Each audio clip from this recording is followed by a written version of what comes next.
the Director of Technology and New Business Development for Halo BI. What I'd like to do is walk you through a demonstration of our product, Halo Source.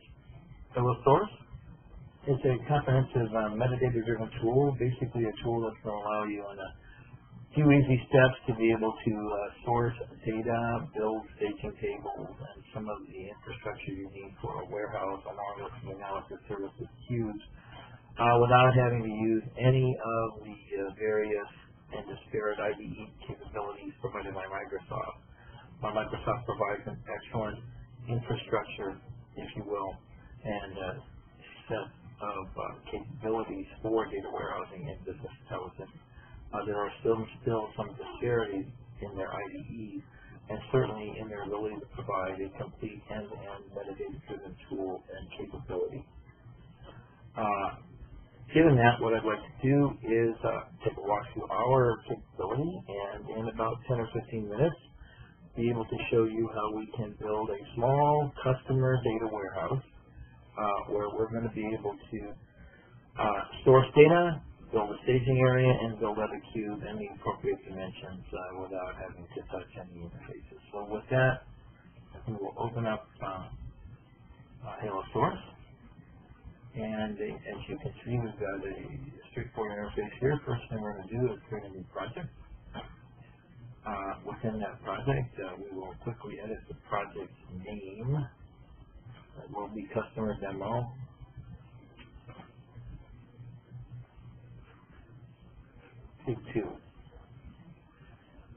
Okay. There are a few things here to note of the general design of the GUI and the interface. Our IDE has down here in the lower left a half dozen tabs, project, and they define the workflow. So the workflow is in the order of the tabs here. We'll create a project. Within the project, we'll create data connections. We'll then create packages that take our source data and copy them to staging tables or warehouse tables.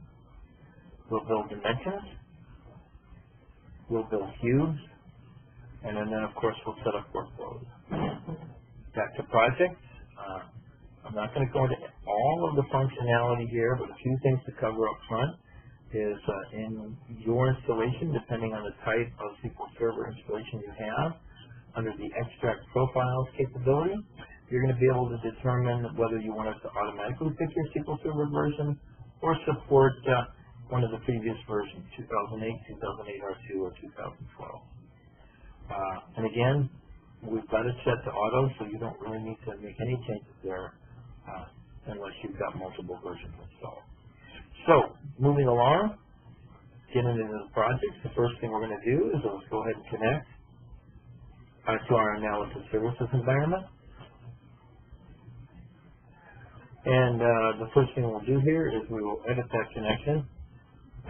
We're going to connect to our particular server in this case. Dial back. We do want to make a connection to SQL Server 2008 Analysis Services, and we're going to type in the name of our Analysis Services database. We will hit apply. We'll check that SSAS connection, and then we're ready to move on and connect to our source data. In this case, we're going to edit the connection for our SQL Server source. We'll pick up that connection string. Again, we'll enter our database, and then once that's completed, we will connect to our server. We'll connect to our source database right here. We will test that connection. Succeeded. We've now connected to our source. There are many sources available that are predefined up here: Oracle, Access, text files. For our conceptual purpose here, we're going to stick to sourcing from a SQL Server database. We'll now connect to our staging area. Again, entering our server name, and then being able to select the particular database that we want to go after.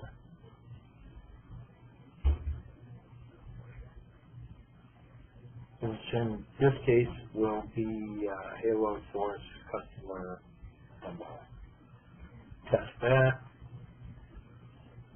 Okay, and we now have our data sources connected. Just a quick check to refresh the metadata. Given that we've made the database connection, we know now that we want to go after a particular table in this case, so we're going to set up an ETL package that will source that table and create a staging table for us.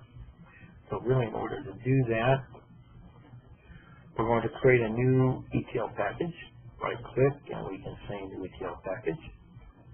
That package is going to be based on our source area. As you can see here, and the extraction profile will be the default. We will say OK.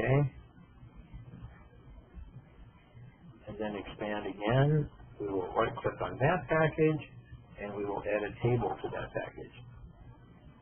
We have got some filtering capability. I happen to know that the source table that I'm looking for here starts with ADI. So I can do a search on that. You can see here that I happen to want this second table right here, this customer cleanse table. We can say we want to use data profiling to analyze the columns and their capabilities that we have. So we click on this data profiling capability. We know we want about 6 columns out of this table, and what the data profiling tells us, for instance, like the column here for zone 1, it will tell us the number of distinct values. It will also tell us the number of percents that are not null, the values that are not null, that have no values, and in addition to that, it'll give us the top 5 values. So some basic data profiling capability. We'll unclick that. To get the columns that we need, we are going to pick, in this case, a clean phone number clean, a first name clean, and a last name. And then we're going to pick the city, state, and zip. And we will say OK and finish. At this point, we have designed and created a table here, and that we're going to need to create our dimension. But as I look at this, I can see that actually I forgot one field here. I forgot the key field for this table, so we can edit this table here and come back in, select the option to allow us to add and remove fields, and there is an ident field down here that I want to bring along. This identifier field would be my key field. Given that I have done that, I am now in the position that I can go ahead and extract this table. And in order to extract that table, we're going to click on that particular package right there, and we will run it. You can see that we've got a small IDE that comes up and tells us what we're going to do to create an SSIS package. We'll execute that package. It did execute successfully, and we have now actually sourced our table and created a extract process, and as I say, a extract process, and loaded that table. So given now that we've got a source table loaded into our staging area, we're ready to move on and create dimensions. I should mention too that we're going to actually concentrate on this video on the how-to in terms of Halo source. We're then going to have a second video where we're going to look at the specifics of the SSIS, create it, and dive into some of the details. But to continue on, we're now ready to create some dimensions. And again, as I said, our business problem was we want to get some customer counts. We want to get those counts by geography. So the first dimension we're going to need is the geography dimension. We've given it a name. We have to select the package and the metadata that it's based on, which is this case our standard ETL package.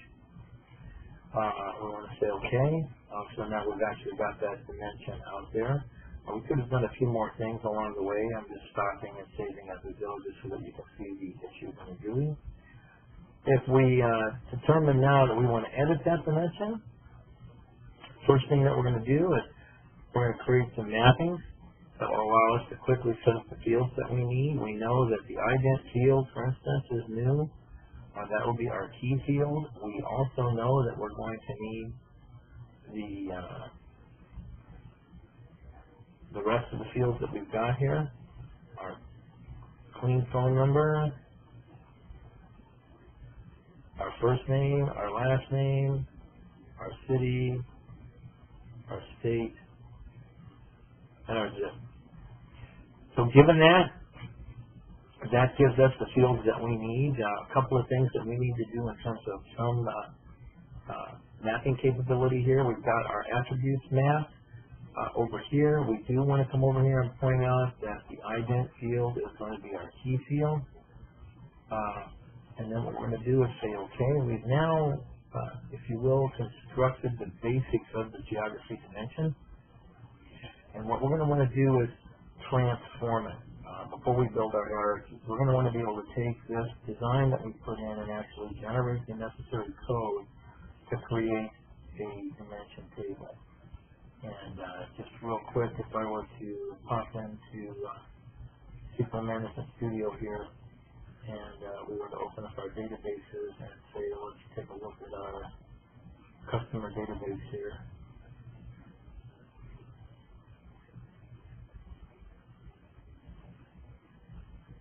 Here we go. Hello source customer demo. Sorry. You can see that right now all we've got in here is our staging table. We did create a package to move our staging table over. If we go back into our tool, and now we do go ahead and run the transform process here. So we've done our design work. We've set our attributes. We're now going to actually transform and create this dimensional table. We'll click execute. Execute was successful. We come back into SQL Server now and do a refresh.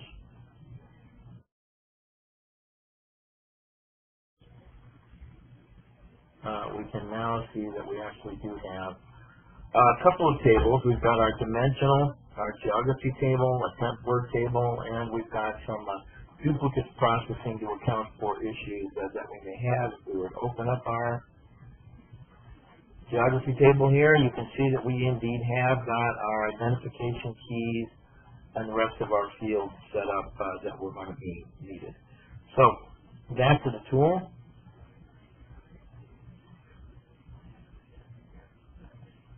Sorry. And now what we want to do is create some hierarchies. So obviously, if we're going to be able to examine, we talked about city, state, and zip, we're going to want to actually create a hierarchy that would allow us to, say, start with state at the top, and then go ahead and examine, say, maybe city, and finally drill into the zip. We can do that. We've got a name generated for our hierarchy here. We'll give this our own custom name. State, city, zip. And as quick as that, we have actually created a hierarchy. Now, in addition, we've got some additional capabilities that allow us for an even easier process for creating that hierarchy. As you can see, we've done our processing. If we were to go into our preview here, and in addition to the geography hierarchy, we're looking at the data and the customer may want to drill a few other ways. We've also got, for instance, last name here. We can drag last name up here and say let's look at that hierarchically too. So we've got last name at the top, and then what we would want to drill into, obviously in case of duplicates, is perhaps the clean first name. And if we were to do this, if we've got this hierarchy represented here using our preview and decided, that's good for us, we can save that grouping as the customer hierarchy. We'll make it the customer name hierarchy. And now, again, given that we hit OK and apply, we have actually created two hierarchies that are needed. We can see both of them here. We've got a customer name and we've got our city, state, zip. So given that we've completed our hierarchies, we're going to move into creating new cubes. So we start with a blank slate. We're going to create a new cube. What we'll do here is we're going to call this the customer cube.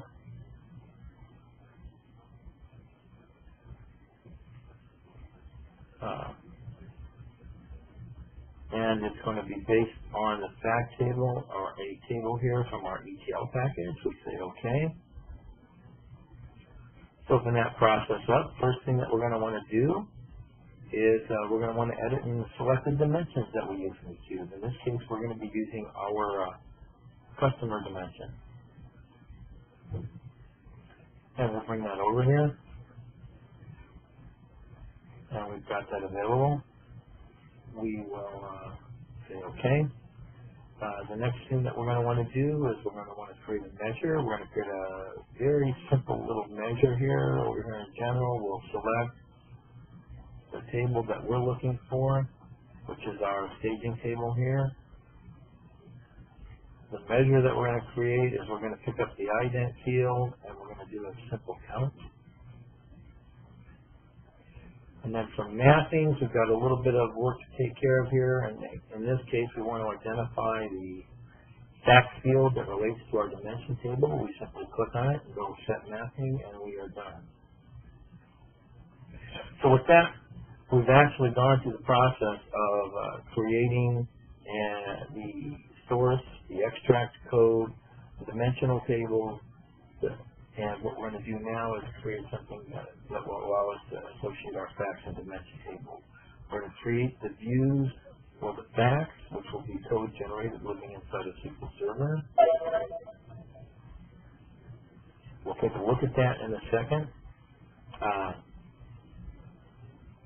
The next thing that we do now to complete the deployment of the cube is we'll hit the deploy option here. There are several options where we can take a look at later videos, distinctions and differences between them. So we've now deployed, and then the last thing that we're going to do is process our cube. So we've built our tables, we've built our dimension tables, we've created our fact views. Now we're going to execute and create the processes SSAS and XMLA to load the cube. With that, we are done. If we go into First Analysis Services, and we were to open it up, if we were to open up our customer demo here, you can see that we've got a brand new customer cube. And in that customer cube, we've got a geography dimension, we've got a customer name hierarchy, a little misplaced here, but nonetheless for the demo purposes, I think you can see it was easy to create, with last name and first name. And then, of course, we also have our geography dimension here. These dimensions are fully maintainable and workable inside of Analysis Services. We're in SQL Management Studio. In the next video, we'll actually open up Visual Studio and show you that you can actually maintain these if you'd like within the Microsoft IDE once you're done. Now, in addition, let's take a look at some of the SQL that was created. We have already talked about the dimension table that was created here. There's a view that was created here. We'll take a look at that in design mode. This view, in this case, is a simplistic view, but nonetheless, it's generated code to be able to allow you to associate the facts and the appropriate dimension keys. And then the last thing that we'll do is we're going to open up Excel and take a look at a business view of our little cube. I happen to be actually right now trialing a version of Office Professional 2013. So let's go into the Data tab and pick other sources. We'll pick Analysis Services. We'll enter our server name. Customer demo, take 2 as the cubes that we want.